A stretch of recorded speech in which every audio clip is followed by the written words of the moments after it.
Have you ever asked yourself what type of people that Allah loves? I'm sure that Allah does not, hate anyone, but it depends on our deeds. I'm also sure and certain there are certain people whom Allah loves. Now, you don't have to wonder anymore, because one of the companions of the Prophet ﷺ had exactly the same question that you may ask or you may have right now. This companion, he came to the Prophet ﷺ and he said, "O Prophet of Allah, tell me the type of people whom Allah will love them or Allah loves them."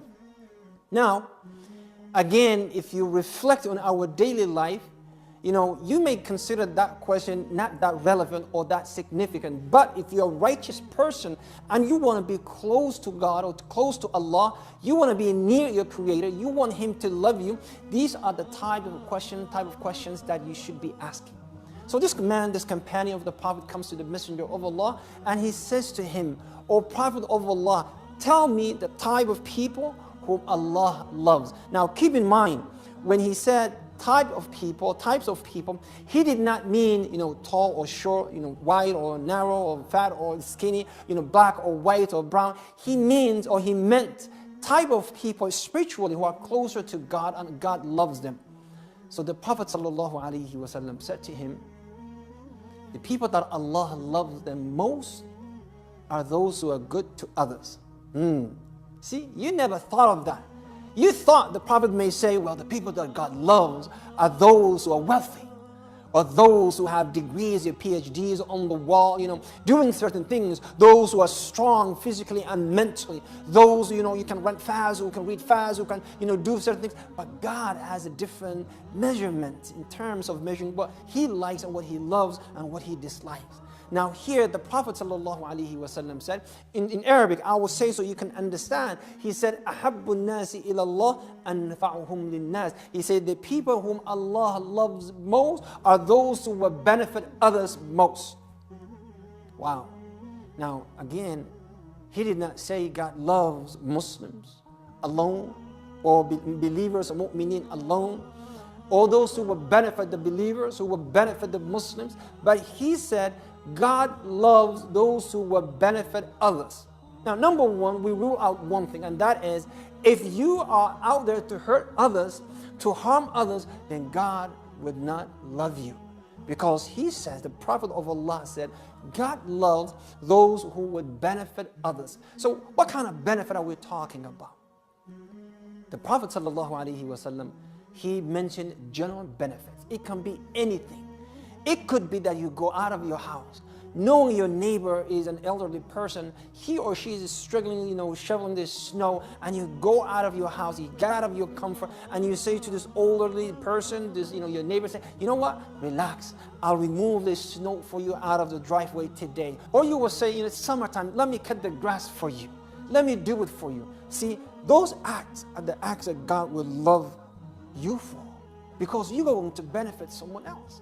You're young, you're fit, you're strong, you're fast, you can do a lot of things. You see this old lady pushing a shopping cart, and she's trying to unload things into her car, and you come around and you stop and say, "Good evening, ma'am," or "Good evening, sir," in a nice, beautiful manner, and you help that person out. And you take that card and you put what it belongs, and you say, "Thank you very much for allowing me to serve you, for allowing me to help you, for allowing me to be your aid and to be there for you." Now when you do this, God will love you. Allah will love you. When you go and you feed a needy person, God will love you. Allah will love you, subhanahu wa ta'ala. So the Prophet ﷺ said, people whom Allah loves are those who will benefit the people most. Now I want to ask you a question. When was the last time that you really helped someone? Nowadays we live in a society, we live in a lifestyle that you only worry about yourself. If you're generous enough, you may include few. If you're generous enough, you may include few members into your little circle. You may include your parents. You may include your children. You may include some close friends. You may go out of your way for certain people, but not for the general masses. Now again, if you ask yourself, how many people did you help today? How many times that you went out of your way to help others?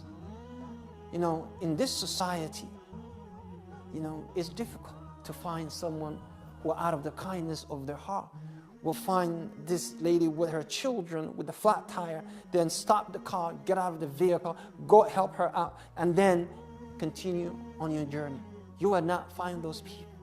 You will see some of the footage that you see on YouTube and in Facebook and social media, that you may see someone struggling on the side of the road, and people will pass by that person as though he does not or she does not exist. You watch on the news children who do not have what to eat, children who do not have what to drink, children dying for the minimum medical or medication, yet we don't care. You will watch children suffering out of hunger, and you will sit in front of that, full of cheese or vegetarian pizza, and you will be taking bites while you're watching children almost dying out of starvation. See, God taught us in Islam that if you want me to love you, you gotta love others. A lot of people, they think if I'm good, if I don't do bad things, if I'm only, be a good citizen, then this is wonderful and God will love me. Yes, God will love you, but God will also love someone else more than you, because that person is willing to go extra mile and help others.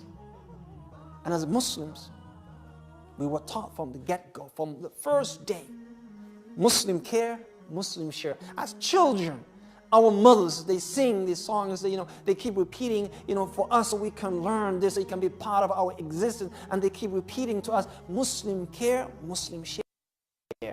Share with everything. Share with resources that's available for you. Share the time that you have that is extra than the time that you need for yourself. And that's why it's so important. As Muslims, we need to do that. And if any non-Muslim is watching, then you must understand that for us to help anyone, whether he's Muslim, not Muslim, believer, not believer, it doesn't matter. As long as we're helping a human being, or as long as we're helping, living being, we are in a good state. For example, just to illustrate, just to show you, the Prophet told us, our Prophet ﷺ told us, there was this lady, and this lady, she used to be not so decent in her living and the way she used to earn her own living. And the society would label that person as not a decent person. And of course, God was not pleased with her action and deeds. And then one day while she was walking by a well, she went down and she went to the well and she got some water for herself. And then when she climbed up and she had enough for herself and she drank and she came up, she realized there's a dog who cannot do what she did. That dog cannot do it for itself. And the dog was thirsty, so much so that she felt sorry for the dog. And then she took the time and she went down to the well once again and she fetched some water and she gave it to the dog. And then the Prophet said God was watching her doing that. And then God forgave all her sins and made her from the people of paradise. Now, in Islam, when we help people, we are rewarded. When we help animals, we are rewarded. And that's why in Islam, there's nothing called hunting for sports. You can't just go out and hunt or fish for sports.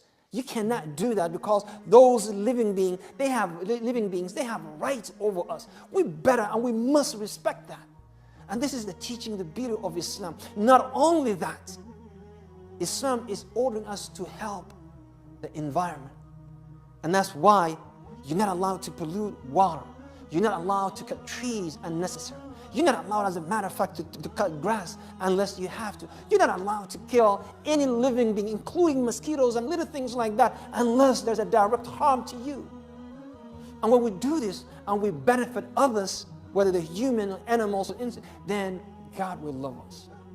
And I'm inviting all the people who are watching this, that listen, stop being selfish. Stop being self-centered person. Stop worrying about yourself alone and live for others, because when you live for others, God will take care of you. And this is the formula that a lot of people misunderstood. God taught us, according to the teaching of the Prophet, that if you are so much engaged helping others, so much concern about the well-being of others, then God will take care of your affairs.